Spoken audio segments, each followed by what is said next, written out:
Hello everyone, welcome to the video lecture series of Fundamental of Electronics Engineering.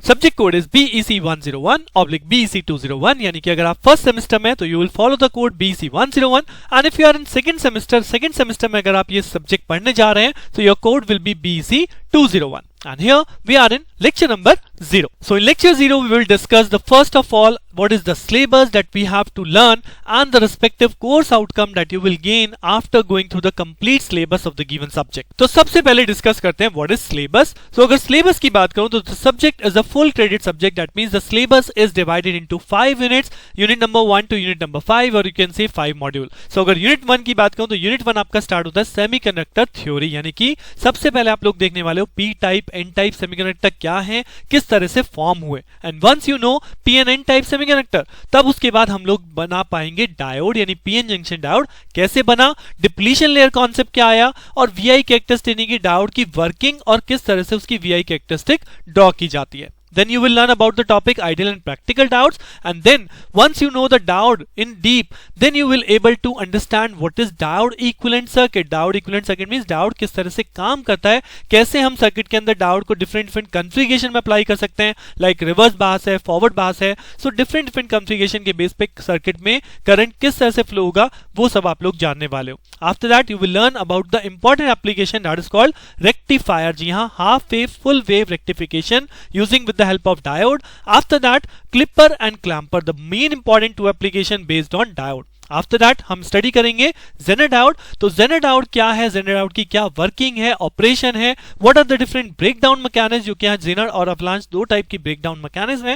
And the most important thing is zener diode as a shunt regulator और you can say voltage regulator, किस तरह से हम voltage को regulate करते हैं with the help of this diode. And in last you will learn about voltage multiplier circuit. जैसे कि नाम से पता चल रहा है कि इनपुट वोल्टेज को मुझे मल्टीप्लाई करना है अदर 2 टाइम 3 टाइम 4 टाइम, तो that is the circuit voltage multiplier circuit. After that अगर मैं यूनिट के लास्ट पार्ट की बात करूं तो यहां तक अभी तक आप डायोड की बात कर रहे हैं, यहां पे स्पेशल पर्पस डायोड की बात करेंगे लाइक लाइट एमिटिंग डायोड है, एलईडी बोलते हैं, फोटो डायोड्स हैं, वेरेक्टर डायोड है, टनल डायोड है. तो these are the different special purpose diode जिनकी वर्किंग, कंस्ट्रक्शन, वीआई कैरेक्टरिस्टिक यही सब आप यहां पे स्टडी करने वाले हैं. तो this is all about the unit number 1. अब अगर यूनिट 2 की बात करूं तो यूनिट 1 जहां आपका डायोड बना, अब पीएन जंक्शन डायोड के बाद जो नेक्स्ट फॉर्म होता है that is called BJT and FET. So यहां पे आप दो स्पेशल डिवाइस के बारे में पढ़ने वाले. One is called the bipolar junction transistor जिसमें फिर से वही सेम चीज पढ़ेंगे starting from the construction, working, operation, then what are the different configuration of BJT की बीजेटी को हम सर्किट में किस तरह से अप्लाई कर सकते हैं, लाइक कॉमन बेस कॉन्फ़िगरेशन है, कॉमन एमिटर कॉन्फ़िगरेशन है, कॉमन कलेक्टर कॉन्फ़िगरेशन है. सो डिफरेंट कॉन्फ़िगरेशन में अप्लाई करने का मतलब क्या है, क्योंकि बीजेटी है हमारा करंट एम्पलीफायर डिवाइस और जब करंट एम्पलीफिकेशन डिवाइस है तो कितना करंट एम्पलीफाई कर रहा है बीजेटी इन डिफरेंट कॉन्फ़िगरेशन वो आप लोग मेजर करने वाले हैं. तो that is why the topic mention over here amplification action. वहीं पे अगर मैं बीजेटी के अगेंस्ट सेकंड टॉपिक की बात करूं तो ये है आपका फील्ड इफेक्ट ट्रांजिस्टर. अगर बीजेटी करंट एम्पलीफायर है तो field effect transistor is a voltage amplifier. So same चीज आप यहां पे पढ़ने वाले हो कंस्ट्रक्शन एंड वर्किंग, बट यहां पे दो टाइप का आपका एफईटी पढ़ना है आपको. One is called JFET that is called junction field effect transistor and the second one is called MOSFET जो कि फर्दर दो पार्ट में डिवाइड किया था, depletion and enhancement type MOSFET. So अगर मैं यहां पे बात करूं तो आप सिंपल सा पढ़ोगे what is the working, construction and based on working what are the characteristics form in our FET. Right, so this is your complete second unit जिसको अगर दो पार्ट में आप डिवाइड कर सकते हो. One part is called BJT यानी bipolar junction transistor and the second part is called field effect transistor. Now after these two unit the unit number 3 that is comes here that is called operational amplifier. अब अगर मैं starting की इन दोनों unit की बात करूं तो यहाँ पे मोस्ट ऑफ द टाइम आपको कंस्ट्रक्शन, वर्किंग, ऑपरेशन यही सब मिलने वाला है. बट अगर यूनिट 3 में जब आप पहुंचोगे ऑपरेशनल एम्पलीफायर मेरी सबसे फेवरेट यूनिट मुझे लगती है बिकॉज यहाँ पे मुझे मैथमेटिकल बहुत ज्यादा मिलता है. क्योंकि यहाँ पे जो आप ऑप-एम्प आईसी के बारे में पढ़ोगे कि ऑप-एम्प आईसी क्या है, किस तरह से यूज की जाती है एंड इस ऑप-एम्प आईसी का यूज करके मैं किस तरह से डिफरेंट सर्किट फॉर्म कर सकता हूं, डिफरेंट एम्पलीफायर फॉर्म कर सकता हूं. Like I can make inverting amplifier, non inverting amplifier, unit follower, summer, मैं एक एडर बना सकता हूं, मैं एक इंटीग्रेटर बना सकता हूं, डिफरेंशिएटर बना सकता हूं. यानी कि we can make such type of device जो कि आपका इंटीग्रेशन फॉर्म करेंगे यानी इनपुट क्वांटिटी को इंटीग्रेट करेंगे. डिफरेंशिएटर बनेगा यानी इनपुट क्वांटिटी अगर आपने कोई अप्लाई करे तो उसका डिफरेंशिएशन आपके आउटपुट एंड पे मिलेगा. So that's why this is a very important important and very easy unit अगर मैं बात करूं, स्ट्रेट फॉरवर्ड टॉपिक और एप्लीकेशन आपको मिलने वाली है। साथ ही साथ जब आप ऑप-एम्प में जाओगे, ऑप-एम्प की बेसिक एप्लीकेशन पढ़ोगे, कैरेक्टरिस्टिक्स पढ़ोगे, तो वहां पे एक इंपॉर्टेंट कैरेक्टरिस्टिक है that is called differential and common mode operation, कि ऑप-एम्प के अंदर दो तरह से ऑपरेशन होता है। तो डिफरेंशियल मोड क्या है, कॉमन मोड क्या है, वो जानेंगे। और साथ ही साथ एक बहुत ही इजी और बहुत ही रिक्वायरमेंट वाली प्रॉपर्टी है दैट इज कॉल्ड कंपैरेटर, कि किस तरह से मैं दो क्वांटिटी को कंपेयर कर सकता हूं with the help of this op-amp IC. So this is a very small and very easy and mathematical unit that is called unit number 3. So after this unit, the next unit is also very easy and that is called digital electronics unit number 4.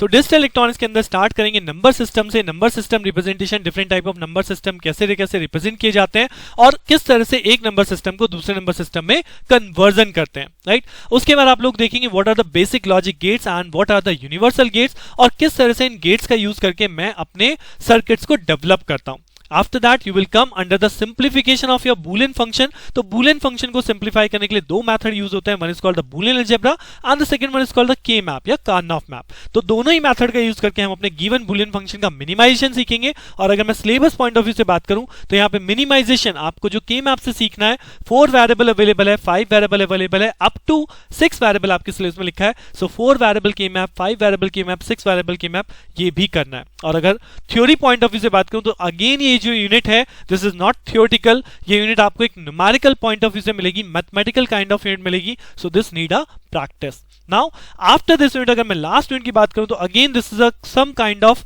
Mix unit, that is यहाँ पे theory भी है, some numerical also there. So unit कहती है fundamental of communication engineering, यानी आप यहाँ पे कम्युनिकेशन से रिलेटेड पढ़ने वाले हो, what are the basic elements used in a communication system. तो जब हम इसकी बात करेंगे तो first of all we will need about what is signal, signal को कैसे रिप्रेजेंट करते हैं, सिग्नल को कैसे एनालिसिस करते हैं, देन हम अपने कम्युनिकेशन सिस्टम के बेसिक एलिमेंट्स को समझ पाएंगे। और जब हम कम्युनिकेशन की बात करते हैं तो कम्युनिकेशन में एक बहुत इंपॉर्टेंट टर्म यूटिलाइज होती है, दैट इज कॉल्ड मॉड्यूलेशन। तो क्या है मॉड्यूलेशन, क्यों इसकी जरूरत पड़ती है, and what are the typical application of this modulation technique. और अगर मॉड्यूलेशन की हम बात करें तो एम्पलीट्यूड मॉड्यूलेशन जो कि इसका एक पार्ट है।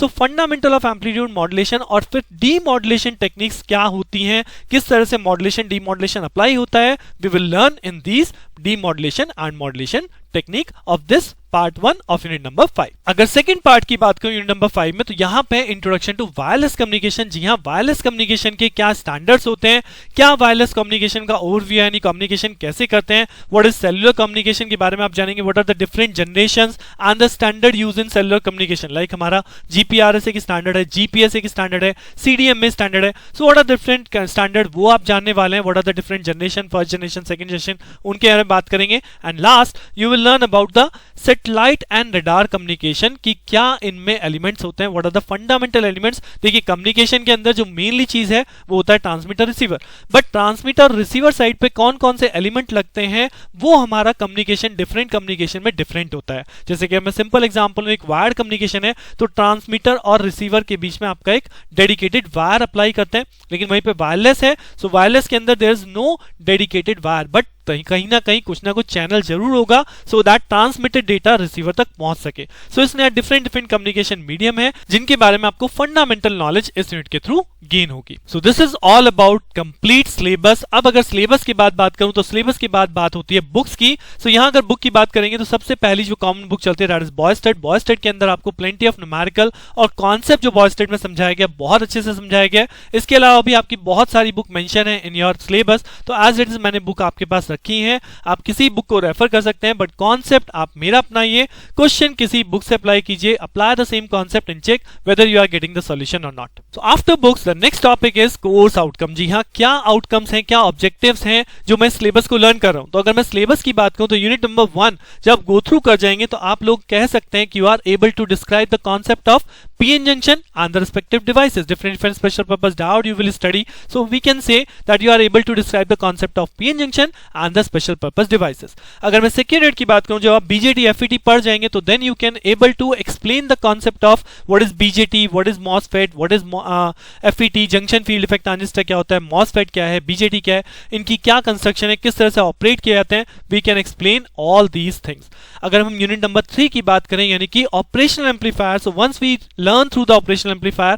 So हम कह सकते हैं कि you are able to apply the concept of operational amplifier to design linear and non-linear application. अब linear application कौन सी है, non-linear application कौन सी है, जब आप इस यूनिट को go through करेंगे you will learn all these things कि हम operational amplifier का use कैसे कर सकते हैं to design these type of applications. From the unit number 4 we can say that we learn the different types of number systems, their conversion, how to convert the binary arithmetic and minimize the logic function. यानी binary arithmetic को हम कैसे solve करते हैं. 10 plus 10 सबको पता है कि 20 होता है, but it is in decimal number system. But अगर यही सेम काम मैं आपको बोलूं binary में एडिशन करना है या octal number system में एडिशन करना है, तो वो सब आप explain कर पाओगे after going through this complete unit. And after unit number 5, once you go unit number 5 or once you complete unit number 5, then you are able to describe the fundamentals of communication technologies. different communication technology में क्या element use होते हैं, what are the different standard, वो आप लोग explain कर सकते हैं. So these are the objective after going through the complete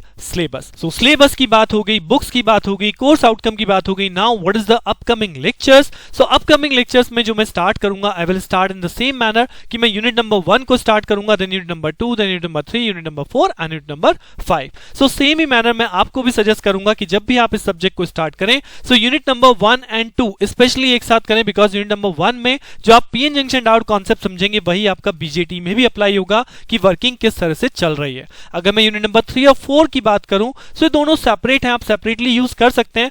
3 is an operational amplifier, आप बिल्कुल सेपरेट मान के से सॉल्व कर सकते हैं. यूनिट नंबर 4 डिजिटल इलेक्ट्रॉनिक्स, कभी भी कहीं से भी स्टार्ट कीजिए, डिजिटल के कॉन्सेप्ट उसी के अंदर है. एंड यूनिट नंबर 5 की अगर मैं बात करूं, अगेन कम्युनिकेशन कॉन्सेप्ट, तो कम्युनिकेशन कॉन्सेप्ट भी आपका सेपरेशन है. सो यूनिट आप किसी भी फैशन में कर सकते हैं, डिपेंडेंसी यहां पे नहीं होती है. थोड़ी बहुत जो डिपेंडेंसी आपको मिलती है वो आप उसी टॉपिक में कवर कर सकते हैं. बट अगर मैं आपको एक सजेशन दूं तो start in the same manner, unit number 1, unit number 2, unit number 3, 4 and then 5. So इसी मैनर में मैं आपके साथ स्टार्ट करूंगा सब्जेक्ट को, और नेक्स्ट लेक्चर में मिलूंगा with the first topic of unit number 1, that is semiconductor theory. So बने रहिए मेरे साथ, मिलते हैं नेक्स्ट लेक्चर में. Thank you.